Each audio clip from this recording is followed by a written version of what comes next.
Մենք սկսում ենք գործընկեր ծրագիրը, որի մասին խոսում եմ արդեն մի քանի կիրակի։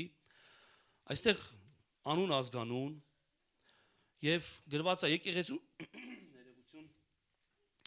եկեղեցու շենքի շինարարության համար ցանկանում եմ լինել գործընկեր ամսական ընծայելով Աստծուն, նշել գումարը, հեռախոսահամար, ինչի համար, հետադարձ կապի համար, ինչի համար, որովհետեւ գիտես, երեք այստեղ խոսք եղավ, ինքին ասես պետք չի հեռախոսի համար անուն ազգանուն, ինչի համար մարդիկ կարողա չուզենան, եթե ուզում ես կարաս չգրես, ազատ եղիր։ Առասարակ ասեմ քեզ, ազատ եղիր տալու եւ ազատ եղիր չտալու մեջ, ազատ եղիր։ Ոչ ոք ոչինչ քեզ չի պարտադրում։ Լավ, բայց այստեղ հեռախոսի համար է գրված ինչի համար։ Ես հիշում եմ, երբ որ մենք սկսեցինք եկեղեցու մեր շենքի շինարարությունը Երևան քաղաքում, այդ ահռելի մեր շենքը, գեղեցիկ, գիտես այնտեղ կար նույնպես հեռախոսահամար եւ ես գործընկեր էի եւ այնքան հաճելի էր ինձ ամեն ամիս եւ որ ես ստանում էի գրասենյակից, երբ որ ես ստանում էի ծառայողներից SMS նամակ, որտեղ որ օրհնում էին, իրենց շնորհակալություն էին ասում, հաճելի է։ Դա համար այստեղ նույնպես գրված է հեռախոսահամար, հետադարձ կապի համար եւ հաշվի համարը դուք տեսաք էկրանների վրա, փոխանցումը կարող եք կատարել նաեւ on-line։ Եվ ինչի համար է սա, որպեսզի մենք հասկանանք ամսական մոտավոր ինչքան նախատեսենք շինարարության համար։ Սրա համար է այս թերթիկը,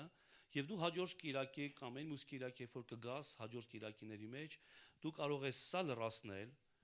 եւ քո գումարը նույնպես դնել ծրարի մեջ եւ սրա հետ միասին գցել արդեն արկղը կամ որտեղ մենք զոհաբերություն ենք հավաքում եւ մեր ֆինանսական ծառայողները կհաշվեն, մենք իմանանք ինչքան մենք կարող ենք հուսալ, հա, ինչքանի շրջանակներում մենք կարող ենք մեր աշխատանքը կատարել։ Նույնպես ես ուզում եմ դիմել մեր բոլոր հետևորդներին։ Գիտեք, մենք ունենք մոտավոր 2400 on-line հետևորդներ, ովքեր որ հետևում են մեզ, եւ ես գիտես մի բան եմ հաշվել հետարքիր, եթե ամսական համաձայնվեն այդ մարդիկ 2400 մարդը համաձայնվի ամսական 2000 դրամ գործընկերոջ ծրագրի միջոցով փոխանցել մեզ, պատկերացնում ես մեկ տարվա ընթացքում մեր շինարարությունը կարող ենք ավարտել։ Ընդամենը 2000 դրամ։ Բայց ազատ եղեք շատ տալու մեջ, ազատ եղեք քիչ տալու մեջ, ազատ եղեք տալու եւ ընդհանրապես չտալու մեջ։ Լավ, Աստված մեզ ազատության մեջ է կանչել։ Դա համար ես նույնպես կոչ եմ անում մեր բոլոր հետևորդներին, որ միացեք այս բարի գործին, որ մենք կառուցենք մեր նոր եկեղեցական շենքը, ընդարձակ մեծ դալիճով, բարձր առաստաղով, պատշգամբներով, ես արդեն տեսնում եմ այն եւ այն լինելու է շատ գեղեցիկ եւ Աստծո անունը պետք է այնտեղ շատ անգամներ փառավորվի եւ մեծարվի եւ սա կլինի մի մեծ ժառանգություն մեր քաղաքի համար, Ստեփանավանի եւ գյուղերի համար։ Ասա ամեն։ Ուրեմն, սիրելի եկեղեցի, ինչ անենք, վեր կենանք եւ շինենք։ Ամեն։ Գիտես, եկեղեցի շենքի շինարարությունը սկսվում է ոչ թե պրոյեկտներից եւ գումարներից, այլ եկեղեցու շենքի շինարարությունը սկսվում է Աստծո կանչից։ Այստեղից է սկսվում։ Ոչ թե պրոյեկտներ, ոչ թե հաշվարկներ, թեև դա նույնպես պետք է, այլ եկեղեցի շինարարությունը, եկեղեցու շենքի շինարարությունը սկսվում է Աստծո խոսքից, Աստծո կանչից։ Եվ մատակարարումը իրականում գալիս է, երբ որ անձամբ Աստված է շինարարության հեղինակը։ Մեր աչքի առաջ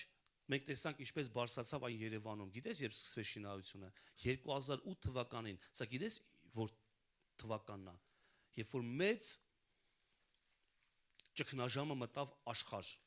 կրիզիս կոչվածը,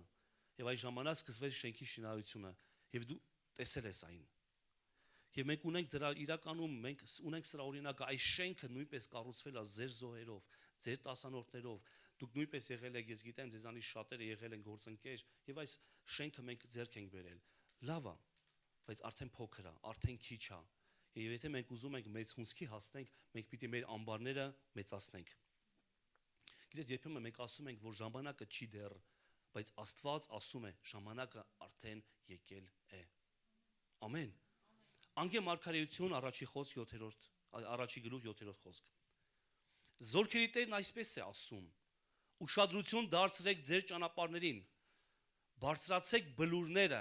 փայտ բերեք եւ տունը շինեք, որպեսզի իմ բարեհաճությունը ստանաք եւ ես կհայտնեմ իմ փառքը, ասում է Տերը։ Այս հատվածում Տերը ասում է ուշադրություն դարձրեք ձեր ճանապարհներին։ Ինչու՞։ Որովհետև պատասխանը 9-րդ խոսքում է, ասում է շատ ակնկալեցիք, բայց ահա քիչ ստացաք։ Բերեցիք տուն, բայց ես ցրիվ տվեցի։ Ինչու՞։ Տերն է հարց տալի, ինչու դա այդպես եղավ։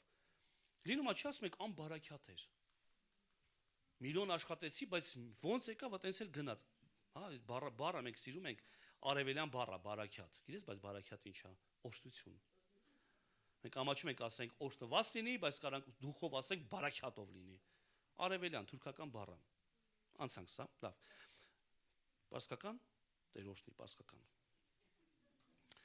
Եվ ասում է ինչու, Տեր ասում է խի դա բարակյատ չուներ իմ տան պատճառով, ինքը Աստված է պատասխանում։ Ինչու մտավ քո տուն եւ այդպես էլ դուրս եկավ։ Ինչու իմ տան պատճառով, որ ավերակ է դարձել, իսկ ձեզանից յուրաքանչյուրը իր տնով է զբաղված։ Այլ խոսքերով ասած Տերն ասում է, որ իմ տունը ավերակ է, որովհետև դուք ձեր տներով եք զբաղված։ Վատ չի, երբ որ մենք մեր տներով ենք զբաղվում, բայց ոչ Աստծո տան հաշվին։ Տերը ինքը օրհնում է մեր տները։ Տերը ինքն է հեղինակը մեր տների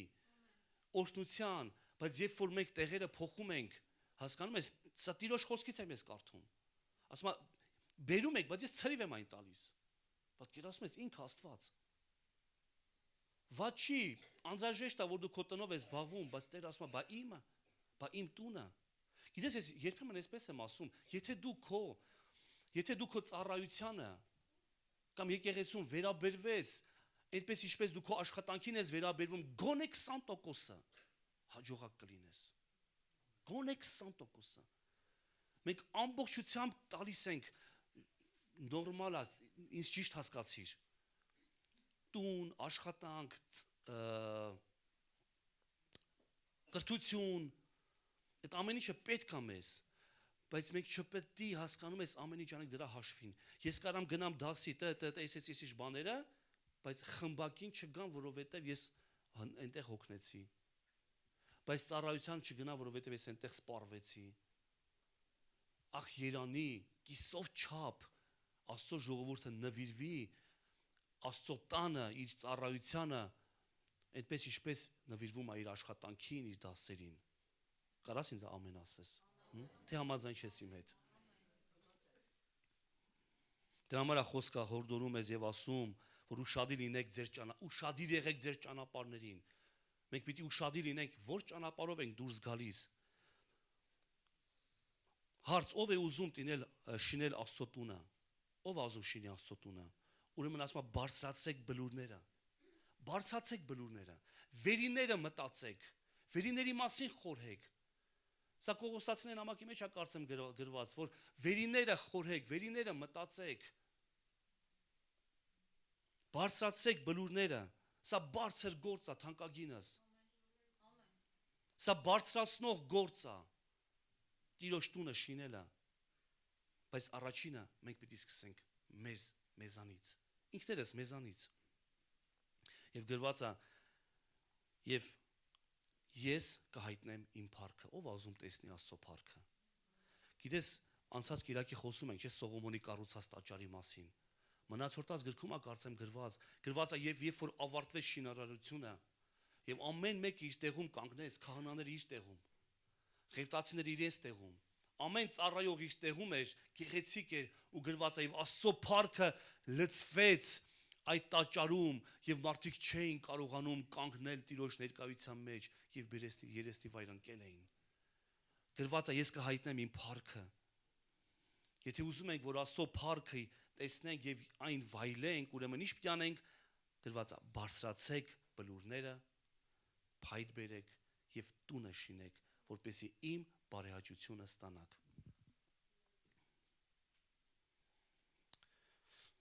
Եվ ինչպես որ հիշատակեցի, անցած Կիրակի մենք խոսում ենք Սողոմոնի կառուցած տաճարի մասին, գեղեցիկ, փառահեղ, որ ազգերն են խոսում դրա մասին։ Մարդիկ երազում են գային տեսնեն եւ եկան տեսան, ինքը Թագուհին Սաբայի եկավ տեսավ այդ տաճարը։ Եվ ինչ մնաց այդ ամբողջ տաճարից։ Ոչինչ։ Այսօր այդ ամբողջ տաճարից մնացել է մի պատ։ Ընդամենը մեկ պատ, այն էլ լացի պատ։ Եվ մարդիկ գնում էին այնտեղ լացելու։ Լաց են լինում։ Դա կոչվում է լացի պատ։ Ինչ մնաց այդ ամբողջ գեղեցիկ տաճարից, որ շինվում էր։ Գիտես ինչքան գումար էր ծախսվել այնտեղ։ Ես հաշվել եմ, անցած կիրակի պիտի ասի, ուղղակի չասաթռա։ Մոտ 3 տրիլիոն դոլար։ Այսօր մեր հաշվարկով ծախսվել է այդ տաճարի համար 3 տրիլիոն դոլար։ Դա գիտես ինչ է։ Դա մեր երկրի մի քանի տարվա բյուջեն է։ Այդքան ծախսվեց,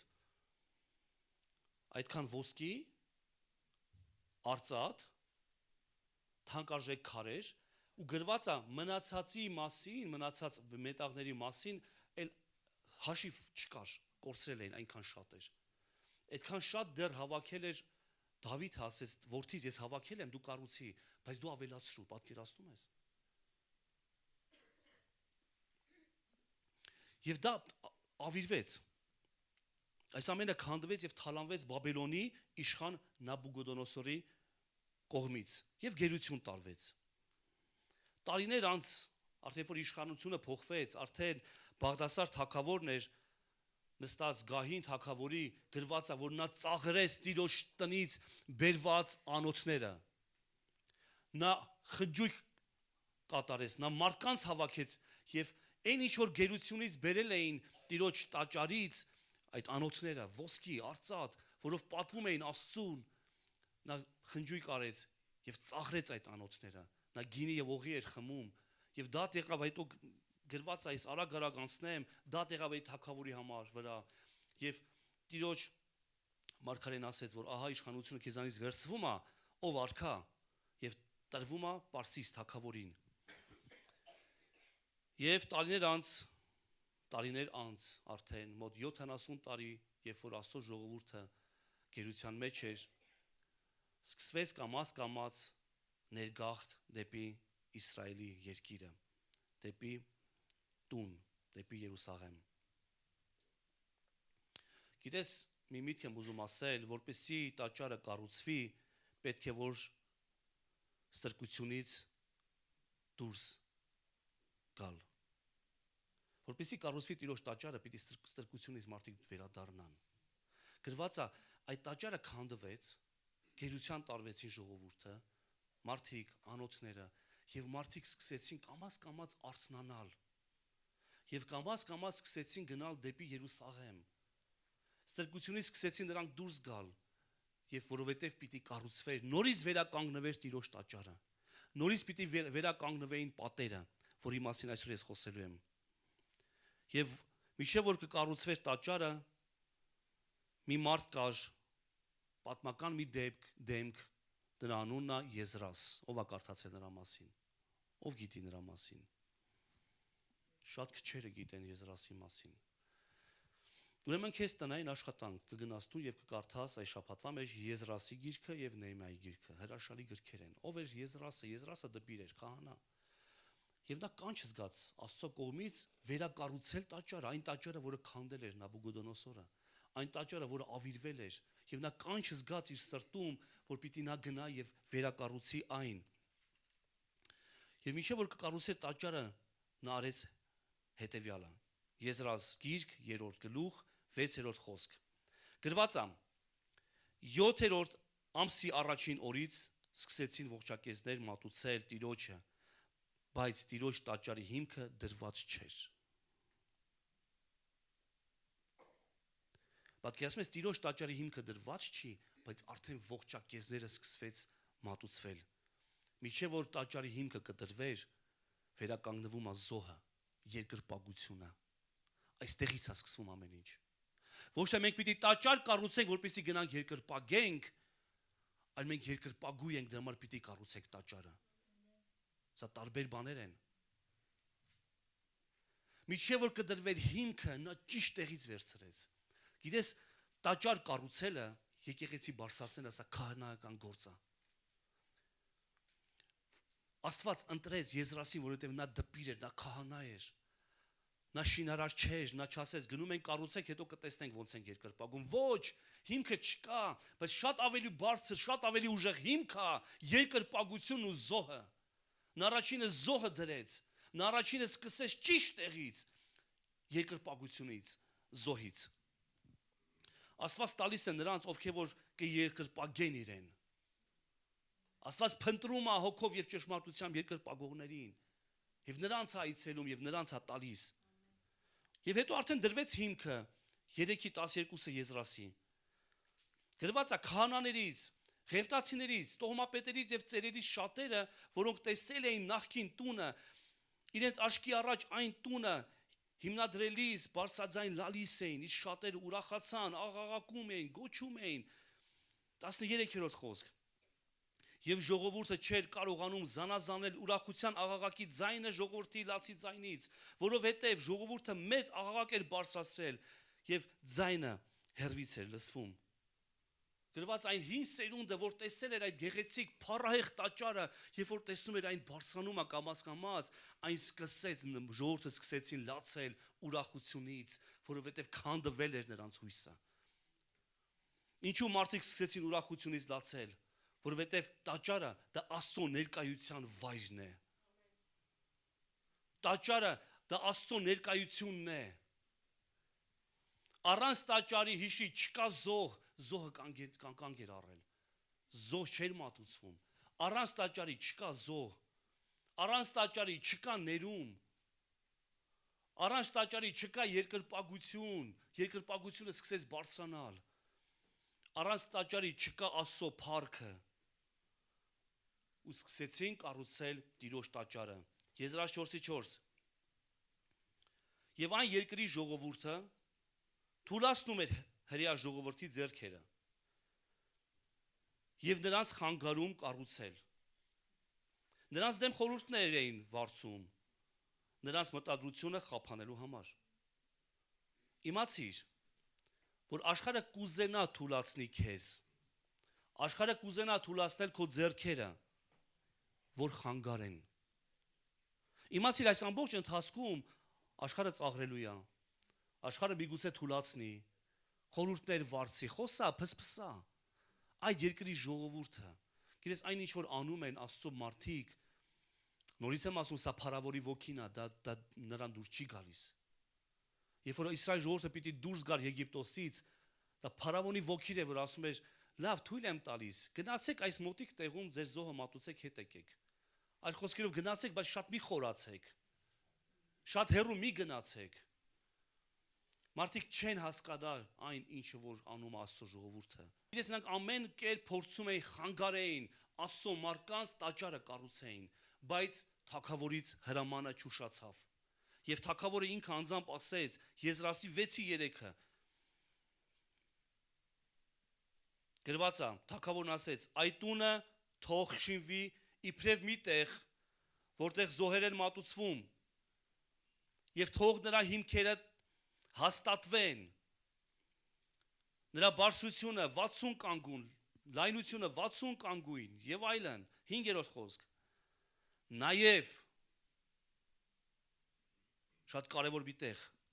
Աստծո տան ոսկե եւ արծաթե անոթները, որ Նաբուգոդոնոսորը հանել էր Երուսաղեմում եղող տաճարից եւ բերել Բաբելոն, թող հետ տրվեն եւ տարվեն Երուսաղեմի տաճարը, իրենց տեղը եւ դրվեն Աստծո տուն։ Սիրելի եկեղեցի, Աստծո տան անոթների տեղը Աստծո տանն է։ Աստծո տան անոթների տեղը տաճարում է։ Եվ գիտես, այո, կան այսօր անոթներ, որ թագավորը այս աշխարհի Նաբուգոդոնոսորը գերության է տարել եւ օգտագործում եւ ծաղրում է։ Բայց այդ անոթները պիտի հետ վերադառնան, երբ որ Տիրոջ հրամանը հրճակվի։ Բայց որտեղից սա սկսվեց, մարդիկ սկսեցին զոհ մատուցել։ Մարդիկ սկսեցին հիմքը չլինելով, չունենալով սկսվեց երկրպագությունը։ Դուք տեսաք, որ մենք գնացել ենք եւ առաջին արդեն քայլ արել ենք։ Գնացել ենք եւ առաջին են հայերենով ասած կոլը խփել ենք։ Գնացել ենք եւ այնտեղ երկրպագություն ենք արել արդեն։ Գնացել ենք այնտեղից աղոթք ենք բարձրացրել։ Չկա եկեղեցու շենքը դեռ այնտեղ մեր նոր տարածքում, բայց արդեն երկրպագությունը սկսվել է։ Գործընթացը սկսվել է եւ դա լինելու է մի վայր, որտեղ կգան այն անոթները, որոնք որ տարվել են դեպի գերություն, այդ անոթների հետ վերադարձը պիտի կատարվի Հիսուս Քրիստոսի զորավոր անունով։ Փառք Հիսուսին։ Եվ գիտես, գերությունից սկսվեց վերադառնալ նաև անոթները, եւ մարդիկ սկսեցին կամաց հետ գալ։ Գերությունից սկսվեց արդեն Պարսկաստանից դեպի Իսրայելի երկիրը արդեն գաղթը սկսվեց եւ կառուցվեց Աստծո տաճարը, կառուցվեց, բայց սա վերջը չէր, սիրներս։ Դուք ասես ոնց Աստծո տաճարը սարքելուց ենկոմ էլ ինչ կա, սա վերջը չէր, սա դեռ սկիզբն էր։ Ամեն բան դեռ նոր պետք է սկսվեր։ Ասեմ ինչու։ Որովհետև մի բան է կառուցել տաճարը, իսկ լրիվ ուրիշ բան է բարձրացնել պարիսպները, որ պիտի պաշտպանեն այդ տաճարը։ Այո, տաճարը կա, տաճարը կառուցված է, Եզրասը վերակառուցել է, այդ տաճարը կա, կանգնած է, զոհերը մատուցվում են արդեն, երկրպագությունը կա, բայց մի բան է տաճարը սարքել, եւ լրիվ ուրիշ բան է վերականգնել պատերը, որոնք պիտի պաշտպանեն այդ տաճարը։ Ինձ հետ եղի խնդրում եմ, ինձ բաց չթողես, հա? Մի բան է կառուցել եկեղեցի, լրիվ ուրիշ բան է կառուցել պատերը, որոնք պիտի պաշտպանեն այդ եկեղեցին։ Մի բան է կառուցել ծառայությունը, եւ լրիվ ուրիշ բան է կառուցել պատերը, որոնք պիտի պաշտպանեն այդ ծառայությունը։ Մի բան է կառուցել ընտանիք, իսկ լրիվ ուրիշ բան է կառուցել պատերը, որոնք պիտի պաշտպանեն այդ ընտանիքը։ Մի բան է կառուցել փոխհարաբերություն, եւ լրիվ ուրիշ բան է կառուցել պատեր, որոնք պիտի պաշտպանեն այդ փոխհարաբերությունները։ Ամեն բան դեռ նոր պիտի սկսվեր։ Եվ այստեղ հայտ է գալիս երկրորդ պատմական դեմքը, որի անունը Նեեմիա։ Տեսեք, քահանան, այսինքն դպիրը, այսինքն հոգևոր կրոնական մարդը, Եզրասը կառուցեց տաճարը, բայց պետք էր Նեեմիան, պետք էր զորավոր մի տղամարդ, պետք էր ադմինիստրատիվ մեկը, դու տեսնես ինչքան է կարևոր, որ եկեղեցում լինեն այս բոլոր ծառայությունները, թե ադմինիստրացիան, թե երկրպագությունը, թե կարգուկանոնը, ամեն ինչ պետք է իր տեղում լինի։ Պետք էր ադմինիստրատիվ մեկը, Նեեմիան, ով որ կասեր ես կգնամ եւ կշարունակեմ այդ գործը։ Եվ մեկ օր Նեեմիան գտնվելով գերության մեջ Պարսկաստանում լսեց, որ արի հիմա գնանք Նեեմիայի գիրք առաջի գլուխ 3-րդ խոսքից։ Լսեց, որ այն մնացորդը, որ ազատվեց գերությունից, այնտեղ գավառում մեծ նեղության եւ անարգության մեջ են, իսկ Երուսաղեմի պատերը քանդված ու նրա դռները կրակով այրված։ Իդեպ այս ժամանակ արդեն տաճարը կար։ Մոտավոր 50 տարի կանգնած էր տաճարը։ Եվ երբ որ այս խոսքերը լսեցի, նստեցի եւ լաց եղա եւ սուգ արեցի մի քանի օր եւ ծոմ պահեցի եւ աղոթք էի անում երկնքի Աստծո առաջ եւ ասում էի ով Տեր Աստված եւ նա սկսում է ապաշխարել իր հայրերի մեղքերի համար, որ մենք հեռացել ենք քեզանից, մենք թողել ենք երկրպագությունը, մենք պահել ենք ձևը, այլ ոչ թե հոգին։ Մենք շատ լավ դրա մեջ ցույց ենք տալիս, որ մենք Աստծո մարդիկ ենք, Աստծո ժողովուրդ ենք, բայց մենք այնքան լավ ենք սկսել, երբ որ առաջի տաճարը կառուցվում էր, քո փառքը իջավ, բայց մենք թողեցինք այդ փառքը, մենք ուրացանք այն։ Եվ այդ ամենից այսօր մնացել է ընդամենը լացի պատը, որովհետև գիտես, երբ որ Հիսուսի հոգին, Սուրբ հոգին, երբ որ պիտի թափվեր, արդեն մեր թվականների մեջ Աստծո հոգին շրջանցեց այդ տաճարը եւ գնաց վերնատուն, որտեղ նրան սպասում էին։ Եվ Հիսուս ինքը ասեց, քարը քարի վրա չի մնալու այդ տաճարից, որովհետեւ դուք չհասկացաք ձեզ այցելողի օրը։ Ես այցելել էի, բայց դուք չընդունեցիք։ Եվ այստեղ Նեեմիան գիտես լացա լինում, ապաշխարում է մեղքերի համար, մինչև 12 խոսքը դուք ընթերցես տանը։ Հարց եմ ուզում տալ, միթե Նեեմիան չգիտեր իր ազգի դժվարության համար։ Ինքը ստրուկ էր, ինքը Նեեմիան թագավորի առաջ մատրվակապետ էր, գինի մատուցող էր, գինի էր տալիս։ Հիմա հարց եմ ուզում տա, միթե Նեհեմիան չգիտեր այդ իր ազգի թշվառության մասին։ Ինչ ես կարծում, գիտեր թե չգիտեր։ Միթե նրա համար նորություն էր, որ իր ազգը գերության մեջ է, հա? Նորություն էր նրա համար, նորություն չէր։ Նա ինքը գերության մեջ էր։ Միթե նա չգիտեր, որ Երուսաղեմ քաղաքը ավերակ է դարձել։ Գիտեր։ Բայց ինչու նա այդպիսի շատ ցավոտ ռեակցիա տարավ։ Ես վստահ եմ, որ նա գիտեր։ Գիտես մի բան իմանալ,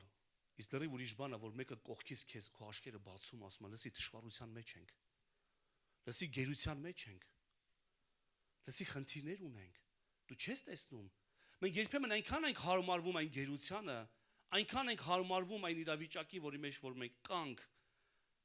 որ ասում ենք դե նորմալ է։ Բայց պետք է մեկը, որ գար եւ ասեր Նեհեմիա, դու գիտես ինչա կատարվել։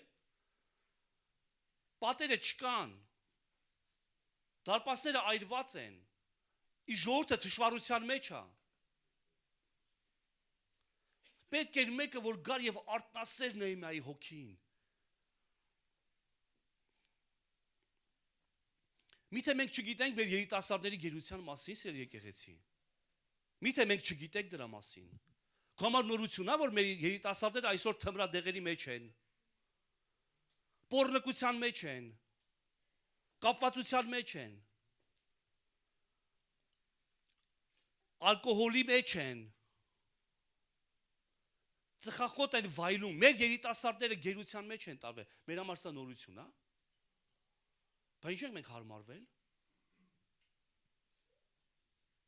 ինչու ենք մենք հարմարվել սրան, այս թշվառությանը, Այս վերջերս մի վիդեոռոլիկ էի նայում, մի երիտասարդ տղա 14 տարեկանում գիտես ինչ էր մահացել։ Անմեղ թվացող էներգետիկ խմիչքից։ Անմեղ թվացող վաճառում են, գովազդները կա, սառնաներում դրված է։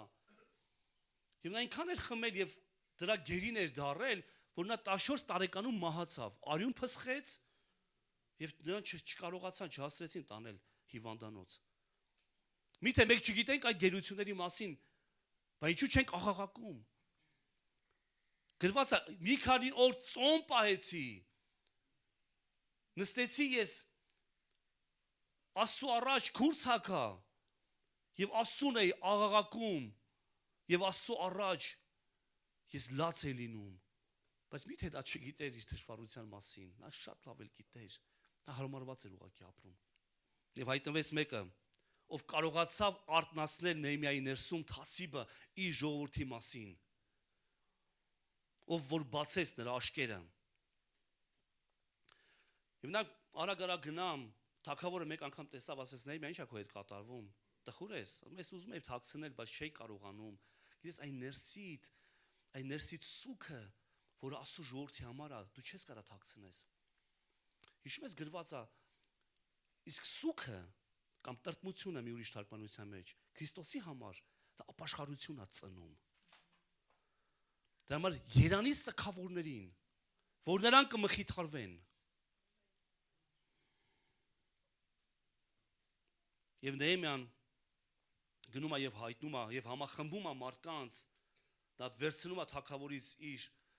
թագավորի նամակը, վերցնում է թագավորից ուղերձը եւ գնում արդեն Երուսաղեմ, երկրորդ գլուխ 18 խոսք, գնում եւ համախմբում է մարդկանց, եւ ես նրանց պատմեցի, որ իմ Աստծո ձեռքը ինձ վրա բարեհաջող է, եւ մանավանդ թագավորի խոսքերը, որ ինձ ասել էր, եւ նրանք ասացին, գիտես ինչ ասացին, եւ նրանք ասացին, վեր կենանք եւ շինենք, այստեղից է։ Այս ծրարի վրայի խոսքը այստեղից եմ ես վերցրել, վեր կենանք եւ շինենք։ Սա մարդիկ ասեցին, սա Նեհեմիան չասեց, Նեհեմիան գնաց, Նեհեմիայի գործը գիտես որն էր, այդ սուքը հագնելը, այդ տրտմությունը իր ժողովրդի համար, գնալ եւ մարդկանց պատմել, գիտես ինչա տեղի ունեցել, եւ այդ մարդիկ հասկացան մի բան, Նեհեմիա, վեր կենանք եւ շինենք։ Տաճարը կար, երկրպագությունը կար, բայց այն պիտի պաշտպանվեր։ Զոհը կար, բայց այն պիտի պաշտպանվեր։ Աստծո ժողովուրդը իր հավաքելու տեղը ուներ, բայց այն պիտի պաշտպանվեր։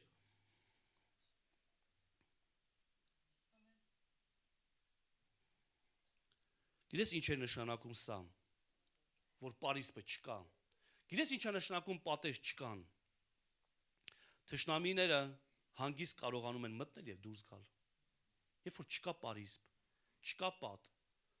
թշնամի երբ կուզենա կմտնի եւ երբ կուզենա դուրս կգա։ Գիտես ինչ է նշանակում պարիսպը չկա։ Քաղաքը պաշտպանված չէր։ Գիտես ինչ է նշանակում պարիսպ չկա։ Ժողովուրդը վախի մեջ է, որ ամեն պահի կարան ինձ այցելեն։ Գիտես ինչ է նշանակում պարիսպը չկա, որ Աստծո ժողովուրդը երբ ուզենա կթալանվի։ Գիտես ինչ է նշանակում պարիսպ չկա, անարգանք դեպի մարդիկ։ Գիտես ասում եմ, որ տաճարը կա, բայց անվտանգություն չկար։ Բերեք մեր օրեր։ Բերենք մեր օրեր։ Եկեղեցին կա երկրպագություն, կա քարոզ, կա պատգամ, պարգևները գործում են, բայց քանի դեռ չկա պարիսպը, չկա սրբության կյանք, չկա կարգ ու կանոն, չկան սահմաններ, իսկ աշխարհը հանգիստ մտնում եւ դուրս է գալիս։ Այսա է նշանակում եկեղեցի առանց պատեր։ Քաոս, մի խոսքով։ Սա նշանակում է քաոս։ Սա նշանակում է թալանված կյանքեր։ Սա նշանակում է ձև առանց հոգու։ Սա նշանակում է աղոթք առանց սրբության։ Սա նշանակում է թալանված վիճակ։ Գիտես պետք է բարձրացնել եւ կառուցել պարիսպները, պատերը։ Որովհետեւ այս պատերը պիտի պաշտպանեին Աստծո ժողովրդի զոհը ու երկրպագությունը։ Եվ 4-րդ գլուխ առաջի 3 խոսքերը։ Եվ երբ թշնամի լսեց, որ մենք շինում ենք պարիսպը, բարկացավ եւ շատ զայրացավ ու ծաղրեց հրեաներին։ Երբ որ թշնամի լսում է Աստծո տան շինարարության մասին, երբ որ թշնամին լսում է պարիսպների մասին, երբ որ թշնամին լսում է քո կարգ ու կանոնի մասին, որ դու պիտի կարգ ու կանոնով ապրես, դու պիտի սահմաններ գծես, որ դու չպիտի թույլ տաս, որ թշնամին մտնի քո կյանք, ինքը սկսում է շատ զայրանալ։ Գիտես ինչու։ Թշնամուն ձեռ է տալի քո բաց կյանքը։ Թշնամուն շատ է ձեռ տալիս քո ներեգություն բարիս համար սանձարձակ կյանքը, լավ քո չէ, մարդկանց, ովքեր սահմաններ չունեն, ովքեր բնավորություն չունեն, ում կյանքը պարիսպ չունի, ինքը չի կարողանում պաշտպանել իր կյանքը, իր ընտանիքը, իրան ձեռ է տալիս, երբ ուզի կմտի, երբ ուզի դուրս կգա։ Սուտ այսօր դարել է քրիստոնյաների համար, ինչ որ չեմ հասկանում, ինչ որ հատ է սուտը, հա ինչ։ Սուտը դարել է ոչ մի բան։ Ոչ մի բան, կարանք հանգիստ սուտ խոսանք, առանց խղճի խայտի, կարանք հանգիստ նայենք ասենք, դե մեր եղբայրը ծխում է, դե ոչինչ թե իմ այդ քեզի բան, մենք կարանք շատ հեշտ ալկոհոլ օգտագործենք, երբ որ նոր տարի է, խաշի սեզոն է, բնություն է, տղեկով հավաքված ենք, այսօր տղեկին եմ կպնում, քույրիկներին հանգիստ թողենք, շատ ենք անդրադառնում։ Կանայքեն են խմում, դու նրանց տեղին սկսես, հա? Գիտես գրված է, որ թշնամի շատ զայրացավ եւ սկսեց ծաղրել հրեաներին եւ խոսեց իր եղբայրների, իր ընկերների հետ զորքի առաջ եւ ասաց. ինչ են շինում այս թշվառ հրեաները։ Մարդկանց համար մեր կառուցածը կարա շատ թշվառ երևա։ Մարդկանց համար մեր կառուցածը կարա երևա կարա լինի զայրույթի առարկա։ Միթե թույլ կտան նրանց, միթե զոհ են մատուցելու, միթե այսօր վերջացնելու են։ Հետարքիր ես որնա, մարդիկ պատ են կառուցում, բայց թշնամին նայում ասում է զոհ են մատուցելու։ Մարդիկ պատ են կառուցում, բայց թշնամու համար սա նա ինքը հասկանում է, որ նրա զոհն է պաշտպանվելու։ Մարդիկ պատ են կառուցում, բայց թշնամին գիտի սա ավելի հոգևոր առարկա, որովհետև եթե պատը չլինի, զոհը դադարելու է։ Միթե այսօր վերջացնելու են, միթե կենթանացնելու են քարերը փոշու դեզերից, քանի որ նրանք այրված են։ Եվ ամոնացի Տուբիան նրա մոտ էր եւ ասաց. եթե նրանց շինացի վրա մի աղվես էլ կանգնի, նրանց քարե պարիսպը կքանդվի։ Եվ գիտես, սկսում են ծաղրել, քո կառուցածը ինչ է, թույլ մի բան։ Եթե անգամ մի աղվես բարձանա քո կառուցածի վրա, այն քանդվելու է։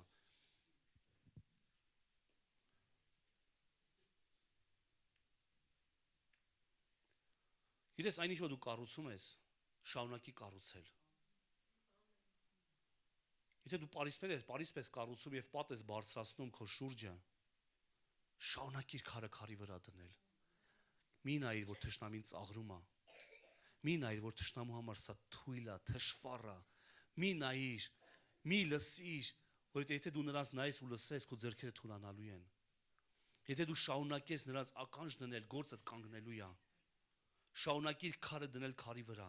Քայլ առ քայլ բարձրացնել, գրված է, մի քիչ առաջ կարդացի, բարձրացրեք բլուրները եւ փայտ բերեք։ Սա բարձրացնող գործ է։ Սա մի գործ է, որը բարձրացնում է։ Սա բարձր գործ է։ Եվ թշնամին միշտ էլ կուզենա թուլացնել մեզ իրենց ծաղրանքով։ Այսօր երիտասարդների մեջ մոդա է անել, ինչ ասես։ Բայց երբ որ դու դա չես անում, դու ծաղրվում ես։ Երբ որ դու նման նկարներ չես գցում քո ստորիների մեջ կամ չգիտեմ ինչերիդ մեջ, դու ծաղրանքի առարկա կարաս դառնաս քո ընկերների կողմից։ Բայց դու որոշիր, որ ես պատեր եմ կառուցելու իմ շուրջը։ Սա իմ ապահովությունն է։ Երբ որ դու սկսում ես սահմաններ դնել, սա չեմ անի, նա չեմ անի, դու կարաս ծաղրվես քո ընկերների կողմից։ Գիտես քանի անգամ եմ դրանով ես անցել։ Չմոռանանք, որ աշխարհում եմ եղել, աշխարհի մարդկանց հետ ենք շփվում շատ, աշխարհի շատ ընկերներ ունեմ։ Եվ սկզբում, երբ որ ես սկսեցի սահմաններ կառուցել, երբ որ ես Աստծուն էի գալիս, քայլ առ քայլ ես իմ պարիսպը բարձրացնում էի, երկրպագությունս կար, զոհը մատուցում էի Աստծուն, բայց երբ որ ես սկսեցի սահմաններ կառուցել, իմ ընկերները սկսեցին ասել, «Էս ինչ թշվառ գործ ես դու անում»։ Մեկը ասեց, «Հրո ջան, մի կյանք ես ապրում»։ Ասի, հենց էտա որ մի կյանք եմ ապրում։ Եթե երկու կյանք ապրեի, այս կյանքը միգուցե ես սևագիր կգրեի, բայց ես մի կյանք եմ ապրում եւ ես իրավունք չունեմ այս կյանքը սևագիր գրեմ։ Ես սկսեցի սահմաններ կառուցել իմ երկրպագությունը պաշտպանելու համար, ես սկսեցի սահմաններ կառուցել իմ շուրջը, որպեսզի պաշտպանեմ իմ երկրպագությունը ու իմ զոհը։ Եվ միգուցե մարդիկ ասել, եթե մի աղվես էլ բարձրանա քո պարիսպի վրա, փուլ է գալու, թող ասի, թող խոսա։ Այսպիսի արտահայտություն կա, չէ՞։ Շները հաչում է, բայց քարավանը իր ճանապարհը գիտի։ Բայց գիտես ինչպես կառուցել։ Գիտես ինչպես մենք պիտի կառուցենք։ 4-րդ գլուխ 15 խոսք։ Եվ երբ մեր թշնամիները լսեցին, որ մենք իմացել ենք, եւ թե Աստված ցրել է նրանց մտադրությունը, մենք ամենքս հետ դարձանք դեպի պարիսպը։ Ամեն մարդ իր գործին։ Ամեն մարդ իր գործ ուներ։ Եվ բոլոր ժողովուրդը գիտես անցան աշխատանքի գործի։ Գրված է, իմ մարկանց կեսը գործ էր անում, իսկ մյուս կեսը նիզակներն ու ասպարներն էին, աղետները, զրահները բռնում։ Եվ իշխանները կանգնել էին Հուդայի ամբողջ տան հետևում։ Մարդիկ բաժանվեցին մասերի, գործանողներ եւ այդ գործ աղոթքով հսկողներ։ Ինչ է նշանակում նիզակ, ինչ է նշանակում զենք, սա մեր աղոթքն է։ Սա մեր երկրպագությունն է։ Սա մեր կռիվն է հոգևոր աշխարհում։ Հետո շարունակում է, Պարիսպը շինողները եւ բեռնակիները, որ բեռն իրենց վրա են բռնում, մի ձեռքով գործ էին անում, իսկ մյուս ձեռքով զենք էին բռնել։ Եվ կառուցողներից ամեն մեկը, ասա ամեն մեկը, կառուցողներից ամեն մեկը սուրը մեջքին կապած գործ էր անում, իսկ փողարը իմ կողքին էր։ Ամեն մեկ իր գործն ուներ։ Մի ձեռքում ունենք նկարը, հա? Մի ձեռքում նիզակն էր, մյուս ձեռքում աշխատանքի գործիքն էր։ Մեջքի հետևում զենք կար, իսկ փողարը, իսկ ով էր այդ փողարը։ Մեդիա ծառայությունը ասենք լավ այսօր, ով որ փողը հնչեցնում, ով որ ասում համախմբվում ենք, երբ որ վտանգը գալիս համախմբվում ենք մեկտեղ, որպես աղոտ բարձրացնենք։ Տանը կկարդաս, այստեղ նկարագրում է, թե ոնց էր ամեն մեկը իր գործի մեջ գեղեցիկ եւ ամեն մեկը իր անելիքը ուներ։ Այսպիսով թանկագին Աստծո ժողովուրդ, ինչ է իմ ասած այսօր, որ գիտես շինարարության ժամանակ, երբ որ դու կառուցում ես, առաջինը սա հոգևորում ենք պիտի կառուցենք, որովհետեւ առաջինը եթե մենք հոգևորում չկառուցենք, ֆիզիկականում այն չենք տեսնի։ Կլինեն ծաղրողներ, բայց դու շարունակիր կառուցել, կլինեն գիտես ինչ անը, ասողներ, քո ձեռքերը թուլացողներ, բայց դու շարունակիր կառուցել եւ ամեն մեկը իր գործը պիտի ճանաչի։ Ամեն մեկը իր տեղը պիտի իմանա։ Այստեղ գրված է, որ կային եւ կառուցողներ եւ կային մարդիկ, ովքեր որ հսկում էին նրանց աշխատանքը, զենքերով, աղոթքով։ Սա հրաշալի մի օրինակ է, թե ինչպես է պետք կառուցել Աստծո գործը։ Ինչու են թշնամիները ընդդիմանում, ինչու նրանց դա դուր չէր գալիս, որովհետև պատերը սահմանափակում են թշնամիներին։ Պատերը միշտ սահմանափակեն։ Գրված այն մարդը, որ չի կարողանում զսպել իր հոգին կամ իր անձը կամ իր բնավորությունը, ինքը նման է մի քաղաքի, որը Պարիսպ ընդհանրապես չունի։ Իսկ եթե Պարիսպ չկա, թշնամի երբ ուզենա կմտնի։ Երբ որ նա մտավ, ինչ ուզենա կբերի։ Եվ ինչ ուզենա կտանի այդտեղից։ Երբ ուզենա կմտնի կյանք, կբերի տագնապ, վախ, նախանձ, ատելություն եւ կտանի քեզանից քո խաղաղությունը, կտանի քեզանից քո ուրախությունը, կտանի սրբությունդ։ Ինչ ուզենա, երբ ուզենա, նա կարա դա անի։ Եվ հետագայում մենք տեսնում ենք, որ կառուցվեց Պարիսպը քաղաքի շուրջ, եւ սա նման է արթնությանը։ Արագ ասեմ, պատերը կառուցվեցին, պատերը բարձրացան։ Այսինքն ժողովուրդը պաշտպանված է։ Եզրասը կարդում Աստծո գիրքը, օրենքը, մարդիկ լաց են լինում։ Թարմությունը մտնում է ընթացքի մեջ։ Այսինքն արթնությունը պահպանվում է պատերի միջոցով։ Սրբությունը պահպանվում է պատերի միջոցով։ Գիտես, եթե արթնություն գա եւ մենք պարիսպներ չունենանք, արթնությունը ոնց գա այդպես է կգնա։ 90-ական թվականների արթնությունը եկավ, մի քիչ մնաց, բայց մեծ մասը գնաց։ Ինչու? Պարիսպ չկար, պաշտպանված չէր։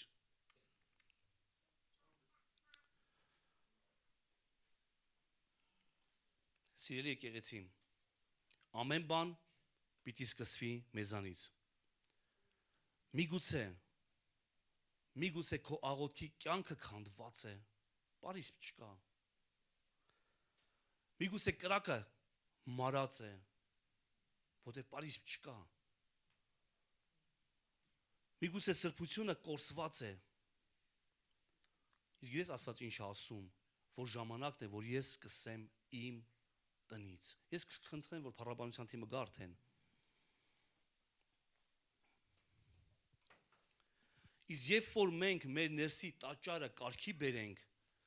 կսկսվի պատերի կառուցումը։ Առաջինը մենք պիտի բարձրացնենք ներսի մեր տաճարը։ Առաջինը մենք պիտի մեր ներսի տաճարին ուշադրություն դարձնենք։ Առաջինը դա մենք ենք։ Առաջինը մեզանից պետք է սկսվի ամեն բան։ Եվ հետո պետք է սկսենք կառուցել պատերը, պարիսպները։ Եվ միգուցե Աստված քեզ ասի, սա հեռացու քո կյանքից։ Եվ գիտես դու ինչ պիտի անես, դու պիտի հեռացնես։ Իսկ միգուցե Աստված ասի, սա բաց թող քեզանից։ Միգուցե Աստված քեզ ասի, սրա հետ մի շփվի եւ մի շրջի, որովհետև չար ընկերակցություն ապականում է։ Ես վերջերս մի ռոլիկ էին տեսել, փտած մի միրգ դրել են երկու առողջ միրգի կողքը իրար հետևից։ Սկզբից այս փտած այս մեկին փչացրեց, հետո այս փտած այս մեկին փչացրեց եւ երեքն էլ փտեցին։ Եթե Տերը ասում է դուրս հանիր Հագարին, դու պիտի դուրս հանես Հագարին։ Իրես Հագարները միշտ էլ կփչացնեն, Հագարի զավակը միշտ էլ կնեղի։ Եվ Աստված ասեց բաց թող այդ կնոջը, բաց թող Հագարին։ Միգուցե Աստված ասի գիտես ինչ, սրա այդ մի շրջիր, սա մի նայիր։ Դավիթը դեռ այն ժամանակ էր հասկացել եւ նա գրեց իր Սաղմոսի գրքում, որ իմ աշկի առաջ չեմ դնի անպիտան բաներ։ Նա հեռացրեց իր աշկի առաջից անպիտան բաները։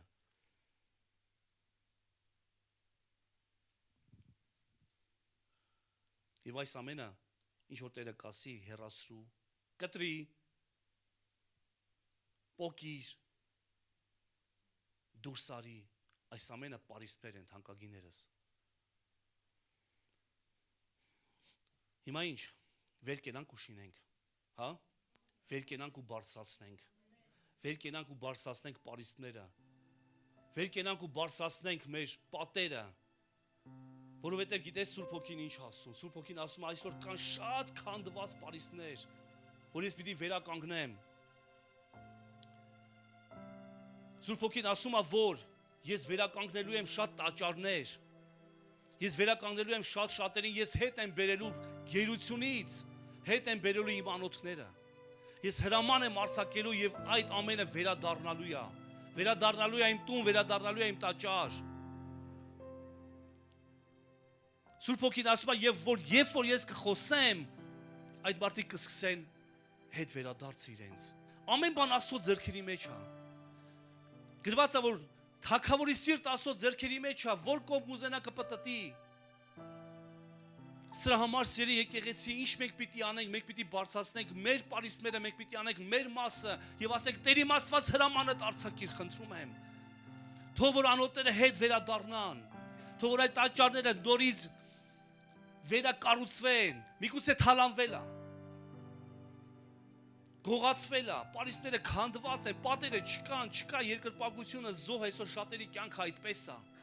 Գիտես, նայում ես շատերի հոգևոր մարդկանց մասին եմ ես խոսում, չկա երկրպագություն, իներցիայի տակ են մարդիկ ապրում այսօր, իներցիայով։ Տաճարի կյանքը չեն կարևորում։ Բայց Աստված ասում է, ես վերակառուցելու եմ այն։ Սուրբ Հոգին ասում է, որ ես նորից վառելու եմ շատերի սրտերը։ Երբ որ Սուրբ Հոգու կրակը գա, ինքը կպնելու է շատերին։ Եվ նորից վառելու է շատերի սրտերը։ Սուրբ Հոգին նորից նոր շունչ է տալու աղոթքին, աղոթքի կյանքին։ Գիտես, Նեհեմիան ամեն ինչ սկսեց աղոթքից։ Երբ որ դու քուրձ հագնես, մոխրի մեջ նստես, սգավոր լինես քո ազգի համար, անկարելի է, որ սա թագավորի առաջ հենց այնպես անցնի, եւ թագավորը կասի ինչ է ուզածդ։ Մեր թագավորը տեսնել գիտի, մեր թագավորը նկատում է, եւ նա քեզ կասի ինչ է ուզածդ, ինչու ես սգավոր։ Չէ՞ որ Հիսուսը ինքը ասեց երանի սգավորներին, որ նրանք կմխիթարվեն եւ դու կպատմես քո սրտի ցավը քո ազգի համար։ Եվ դու կպատմես քո ազգի գերությունը քո թագավորին, եւ նա կասի ինչ է քեզ պետք։ Թագավորը այդ մի հարցը տվեց, ինչ է քեզ պետք։ Ասես սա, գնա եւ արա։ Սուրբ Հոգին կվերականգնի այդ լքված զոհասեղանները, որոնք որ լքվել են այս ընթացքում։ Եվ Աստված ասում է, որ կրկին վառելու է իր կրակը, իր զոհասեղանի վրա։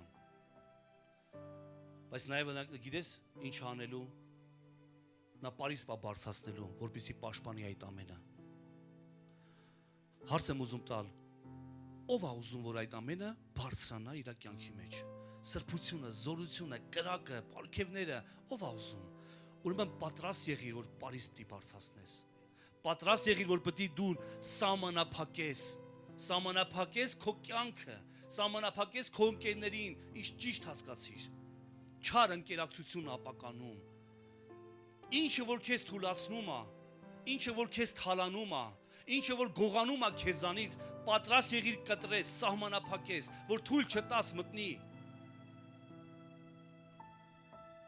Երբեմն այնպես է ստացվում, որ մենք շատ ավելի սրտացավ ենք ուզում Երևան, քան որ Աստվածը։ Տես, Աստված բոլորից է շատ է, չէ՞ սիրում մարդկանց, հա? Բայց ինչու ասես բաց թող ագարին, հեռացրու քշի նրան, ինքը մարդասեր Աստված, ինքն ասում դուրս հանիր այդ կնոջը։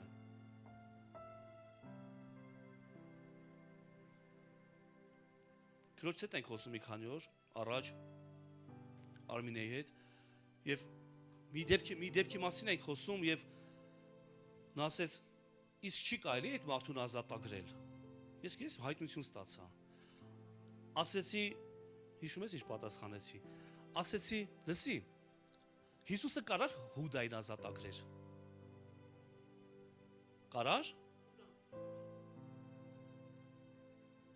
Կարար։ Բախի չազատագրեց։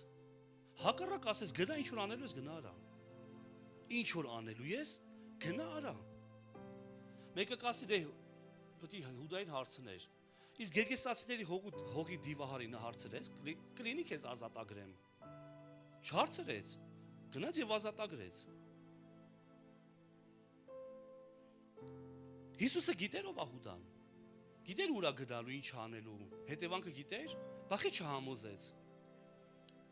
Խի հետ չպահեց։ Որն էր պատճառը, որ գրվածը կատարվեր, հա? Գրվածը, որովհետև այ պիտի կատարվեր այդքան բան։ Մենք չենք հավատում կալվինիզմին։ Դա կալվինիզմն է, ինչ ճակատիդ գրածա դա էլ լինելու է, չէ, այդպիսի բան չկա։ Գրվածը, որովհետև Աստված գիտե լինելու է այդքան բան։ Անես չէ որ Հուդան ընտրված էր որպես դավաճան, որպես մատնիչ, չէ։ Հուդան ընտրված չէր որպես մատնիչ։ Հուդան ինքը ընտրեց դա։ Ասեմ որտեղից։ Աստծո խոսքն ասում։ Երբ որ թվարկում է առաքյալներին, ասում է եւ Հուդա Իսկարիովտացի, որը դարձավ դավաճան։ Դարձավ, ոչ ընտրվեց, որը դարձավ դավաճան։ Հիմա նորից հարց, Հիսուսը կարար Հուդային ազատագրեր սատանայից, չէ՞ որ սատանեն մտավ նրա մեջ։ Կարար, բայց ինչու չազատագրեց։ Հակառակ ասեց, գտա ինչ որ անելու ես գնա արա։ Եթե մարդը մտադրություն է դրել անելու, նա անելու է։ Եթե մարդը կրծեր որդի մոտենում է հորն ասում է հայր դուր իմ ունեցած ես գնալու եմ, հայրը կարար իրան մեխել գետին ասել չէ չես գնալու որդիս, մնալու ես տանը։ Ինչու չարեց։ Որտեվ գիտեր, մեկը ուշ թե շուտ անելու է։ Գնա եւ արա ինչ որ անելու ես։ Նման երբեմն մենք ավելի բարի ենք ուզում թվան, քան Հիսուսն է։ Նման երբեմն երբ որ Աստված ասում է կտրի, ուրեմն կտրի։ Երբ որ Աստված ասում է սահմանափակի նրա այցը քո կյանքի մեջ, սահմանափակի նրա այցը քո կյանքի մեջ։ Եթե քեզ փչացնում է, թուլացնում, թալանում է, եթե դու նրա կողքը, մեկի կողքը քեզ նվազդ ես զգում, նվազդ, թալանված, անպիտան։ Ով է հիշում, չգիտեմ ինչու գնացի այնտեղ, Հեզաբելի ոգու, ով է հիշում այդ Հեզաբելի ոգին։ Հեզաբելի ոգու շուրջ մարդիկ իրենց միշտ ցածր են զգում։ Ցածր, այլ ոչ թե բարձր։ Հեզաբելի ոգին ինքը միշտ ուզում է, հա, կարծես թե քեզ բարձրացնում է, բայց իրանից միշտ մի քայլ ներքև։ Այդպես չեն բարձրացնում։ Սա սխալ է։ Բարձրացնելը գիտես որն է։ Բարձրացնելը ասեմ որն է։ Երբ որ Բարնաբասը գտավ Պողոս առաքյալին, եւ բերեց։ Եվ հետո նա հետ կանգնեց, ասեց Պողոս գնա դու քանելիքն արա։ Սկզբից Բարնաբասն էր զորավորը նրանց մեջ։ Բարնաբասն էր հայտնի, գրված է Գործկարաքելոցը, եւ Բարնաբասը եւ Պողոսը, հետո փոխվեց գրվածքը։ Պողոսը եւ Բարնաբասը, հետո Պողոսը։ Գիտես որն է հայրությունը, գիտես որն է, երբ որ Հովանես Մկրտիչը կմկրտի Հիսուս Քրիստոսին, կմկրտի։ Բայց կասի նա պիտի մեծանա, ես փոքրանամ։ Սա է հայրությունը։ Հայրությունը նա է, երբ որ ես ուրախանում եմ, որ իմ երեխաները ինձանից առաջ են գնում։ Երբ որ իմ երեխաները ինձանից ավելի հաջողակ են, խելացի են, ուժեղ են, երբ որ ես տեսնում եմ, որ գիտես այն թիմը, այն եկեղեցին, որի ես ծառայում եմ, ամեն մեկ իր ոլորտում ինձանից հրաշալի ավելի լավն է։ Ես պիտի նախանձեմ, հա? Դու պիտի նրանց բարձրացնես, միշտ դու պիտի ներքևում լինես, որ բարձրացնես նրանց, հա? Օգնես։ Եթե փոստ անգել, մի պահ բարձրացի ան փոսից հանի։ Ես երբ որ Աստված սահմանափակում է մեզ, պարիսպները մեր շուրջը գծում, ու ասում է սա կտրի, նա հեռացրու, սրանք քո կյանքից հեռացրու, ուրեմն կտրի եւ հեռացրու։ Քննիր ինքդ քեզ, թալանում է քեզ։ Եթե մեկը քեզ թալանում է, եթե մեկը քեզ թուլացնում է, եթե ինչ որ մեկը կա, որ երբ ուզում մտնում եւ ինչ ուզում անում դուրս է գալիս, իմացի նա թշնամի է։ Ոնց ուզում ես հասկացիր։ Ոնց ուզում ես ընդունի։ Ով է հիշում Սամսոնի եւ Դալիդային։ Խոսել ենք սրա մասին։ Երբ որ Սամսոնը արթնացավ նրա ծնկերի վրա, թուլացած, թալանված եւ ուխտը կորցրած, բազերը կտրած, սխալ ծնկեր էր նա ընտրել ուրեմն, շատ սխալ ծնկներ էր ընտրել հանգստանալու համար, քնել եւ արթնանալու համար։ Դամար երբ որ Աստված սահմաններ է գծում, երբ որ Աստված մեր շուրջը պարիսպներ է կառուցում, թող կառուցի եւ բարձրացնի։ Երբ որ Աստված ասում է բարձրացու այսինչ պարիսպը քո երկրպագության շուրջը, ուրեմն բարձրացու այս պարիսպը քո երկրպագության շուրջը։ Շատ քիչ էր որ Եզրասը կառուցել էր տաճարը, շատ լավ սկիզբ էր, բայց քիչ էր։ Այդ երկրպագությունը, այդ տաճարը պիտի պաշտպանվեր Նեհեմիայի կողմից կառուցած պատերի շնորհիվ։ Երկրպագությունը պիտի պաշտպանվի, զոհը պիտի պաշտպանվի։ Եվ ինչքան էլ ուզենան մարդիկ թուլացնեն քեզ, ինչքան էլ մարդիկ ուզենան թուլացնեն քո ձեռքերը, դու դիր, դու քո աշխատանք արա։ Դիր քարը քարի վրա։ Արաքած գիրքը ասում է ես զարմանում եմ մի քանի բաներից։ Նավի ճանապարհը նա չի նայում ոչ մի ալիքների, նա իր ճանապարհը գիտի, նա գնում է։ Ես զարմանում եմ արծիվի թռիչքից, նա գիտի իր ուղին։ Նա գիտի։ Աստծո ասում է, որ պիտի լինեն մարդիկ, առուսների պես, որ գնում եւ երեսից չի թեքվում, չի շեղվում, նա գիտի իր ճանապարհը։ Ինչքան է գամբ կողքի գազաները փորձեն, նա գիտի իր ճանապարհը։ Երբեմն դայպես շակալները մոտենում են առյուծին, ուզում են կծոտեն, բան անեն, ինքը առաջ է գնում, ինքը չի շեղվում այս շակալների մոտ։ Ինքը գիտի իր ճանապարհը։ Ինքը չի մանրանում նրանց հետ, հա? Ինքը գիտի իր ճանապարհը, իր ուղին։ Հիմա սիրելի եկեղեցի, լավ էր որ տաճարը կար, լավ էր որ երկրպագությունը զոհը բարձրանում էր, բայց պարիսպ պիտի կառուցվեր, պարիսպները պիտի բարձրանային։ Իսկ այս քաղաքում կա շատ քանդված պարիսպներ, եւ մենք պիտի այն բարձրացնենք այս քաղաքի մեջ Հիսուս Քրիստոսի անունով։ Ամեն։ Եկ բարձրանանք, եկ կանգնենք եւ մեր աղոթք անենք Աստծուն։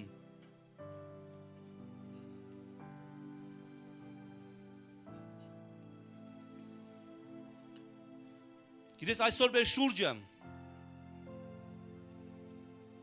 քանդված եւ թալանված քաղաքներ են, այրված պարիսպներով, դատարկ փողոցներ, բայց Աստված բարձրացնում է Եզրասներին եւ Նեհեմիաներին, ովքեր որ կասեն վեր կենանք եւ շինենք, ովքեր որ կվերականգնեն թալանվածը, ովքեր որ կվերականգնեն այն թուլացածը եւ կբարձրացնեն պարիսպներն ու երկրպագությունը դեպի Աստծուն։ Եվ սիրելի եկեղեցի, եթե դու զգում ես քո սրտի մեջ, որ ինչ-որ մի բան թալանված է կամ թալանվում է, եթե դու զգում ես, որ ծաղրվում ես, եթե դու զգում ես, որ բարել է կրակը, մեկի մե աղոթելու ենք միասին, եթե դու զգում ես, որ գիտես այն զոհը առաջ ուրիշ ձև էր, քո ներսի զոհը ուրիշ կրակ ուներ, քո զոհի վրա ուրիշ կրակ էր իջնում, եթե դու զգում ես, որ քո աղոթքը կանգ է առել, դադարել ես դու, մարում ես, գնալով մարում ես, հետ ընթաց ունես, մենք հիմա միասին աղոթք ենք անելու, միասին Տիրոջն ենք կանչելու, Տիրոջն ենք աղաղակելու, խնդրելու ենք Աստծուն, ասելու ենք Տեր, իջացրու քո կրակը մեր վրա, խնդրում ենք, աղաչում ենք քեզ, իմ կյանքը, իմ սրբությունը գնում է, կորում է։ Եվ եթե դու զգում ես, որ թալանվում ես,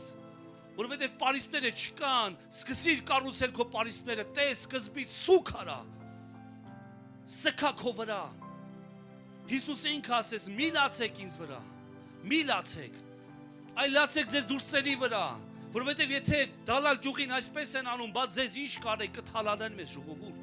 կկործանի այս աշխարհը մեզ։ Եթե դալալ ճյուղին արեցին, աշխարհը արեց, սպանեց, խայտարակեց, բա ես եւ դու ով ենք։ Ով ենք առանց Հիսուսի, մենք չենք կարող ոչինչ անենք, մեզ կթալանի այս աշխարհը կգողանա, թող ոչ ոք չմտածի ինքը սուպերմեն առանց Աստծո։ Ոչինչ չենք կարող անենք առանց նրա, ոչ մի բան։ Կթալանվենք, Աստծո ժողովուրդը շատ թանկ էր Աստծո համար, բայց նա թույլ տվեց, գերություն թույլ տվեց։ Աստված անձամբ քանի ու քանի անգամ կռիվ արի ժողովրդի համար, Իսրայել ազգի համար, ինքն է կռվել, ինքն է պատերազմներ, ինքը հաղթել է, պատերազմներ է հաղթել, բայց թույլ է տվել նաև այս թշվառությունը, որ քանդվի։ Եվ այս Եզրասի կառուցած տաճարը, որը որ Եզրասը կառուցեց, բարձրացրեց, նորից քանդվեց, նորից ավիրվեց եւ քարը քարի վրա չմնաց։ Այսօր նայում ես Երուսաղեմում ընդամենը մեկ պատ, ուրիշ ոչ մի բան չկա։ Ինչու, որովհետեւ նորից չհասկացան, նորից չընդունեցին։ 4 անգամ դա կառուցվեց։ Բայց նորից ու նորից քանդվեց, ավիրվեց, թալանվեց ու գնաց գերության։ Այնտեղ կային տոննաներով ոսկիներ, դրանք զարդեր դառան թագավորների ձեռքերին, պարանոցներին, թալանվեց, ծաղրվեց։ Հիմա մենք աղոթք ենք անելու, ամեն մեկս մեր համար, եւ մեր ազգի համար, եւ մեր քաղաքի համար։ Եկեք փակենք մեր աչքերը։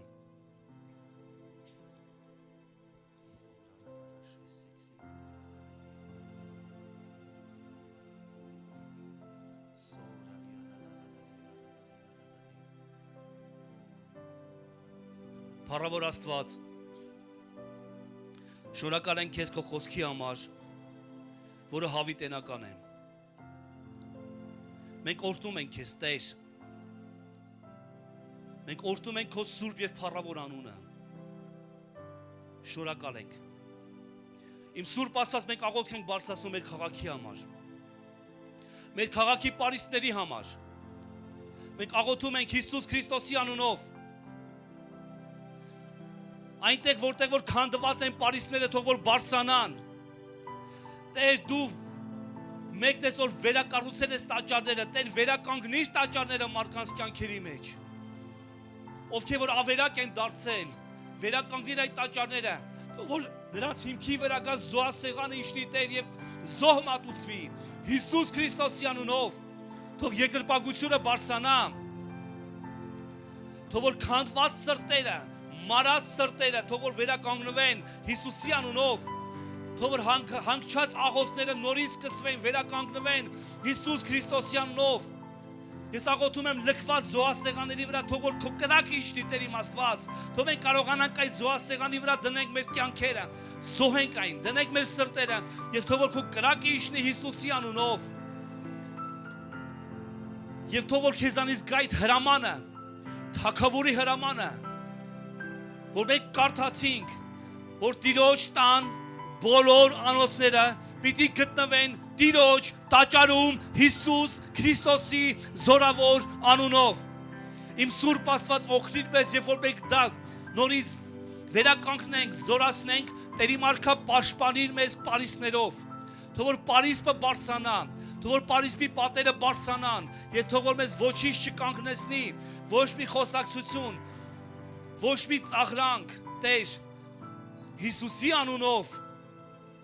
որ մենք կարողանանք պաշտպանենք մեր զոհը, կարողանանք պաշտպանենք մեր տաճարը, կարողանանք պաշտպանենք մեր երկրպագությունը, կարողանանք պաշտպանենք մեր հոգևոր կյանքը Հիսուս Քրիստոսի անունով։ Տեր, շնորհակալ ենք, օրհնում ենք քեզ, մեծարում ենք քեզ, երկրպագում ենք քեզ, Տեր, փառքերը միայն քեզ, հավիտյանս հավիտենից, հալելույա, ամեն։ Սիրելի եկեղեցի, վեր կենանք եւ շինենք։ Սկզբից մենք այն պիտի կառուցենք հոգևոր աշխարհում, աղոթքի մեջ եղիր։ Այո, մի ձեռքով շինարարությունը տարա, մյուս ձեռքով պահիր նիզակը, ծուրդ, աղոթքի մեջ եղիր, աղոթիր, այդ կարգ ու կանոնի մեջ եղիր, քո կյանքի կարգ ու կանոնի մեջ եղիր։ Ամեն։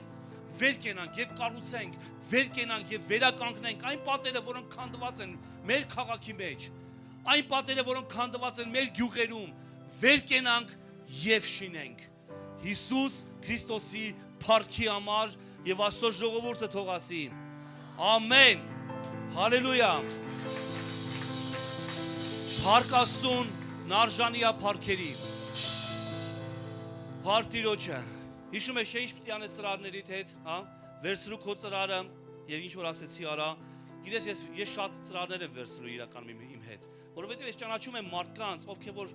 ինչ պատճառով եկեղեցի չեն գալիս, բայց ես գիտեմ նրանք հոժար են լինեն գործընկեր։ Դու նույնպես կարաս գտես նման մարդկանց, ովքեր տնային խմբակ են գնում, բայց եկեղեցի չեն գալիս, ովքեր որ ընկեր են մեզ, բարեկամ են մեզ, հա? Մենք բարձրացնենք շատ գործընկերների, որպեսզի Տիրոջ տունը կառուցենք, այսպիսով վեր կենանք, հա? Արթնանանք, բարձրանանք, վեր կենանք եւ շինենք եւ Տիրոջ անունը թող որ փառավորվի հավիտյանս հավիտենից։ Ամեն։ Փառք Հիսուսին, քեզ կորտնեմ եւ գնաս Տիրոջ խաղաղությամբ եւ հետո մեկ երկ կվերցնենք, որով կպատվենք մեր Տիրոջը։